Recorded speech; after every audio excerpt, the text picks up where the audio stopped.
ভাইজান, আমার এই ভিডিওটি ছেড়ে দেবেন না, দেখবেন। আপনারা একটু লাইক কমেন্ট বেশি বেশি করে শেয়ার করবেন আর আমার পাশে থাকবেন। দেখুন আমার এই বাচ্চা মেয়েটা আমার এই গাড়িটা ঠেলে ঠেলে নিয়ে যায়, এখন আমার সাথে দাঁড়িয়ে আছে।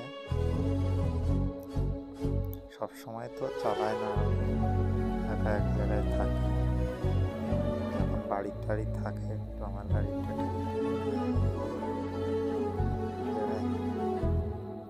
ওদেরও অনেক কষ্ট, একটু পাশে থাকবেন, লাইক কমেন্ট শেয়ার করবেন।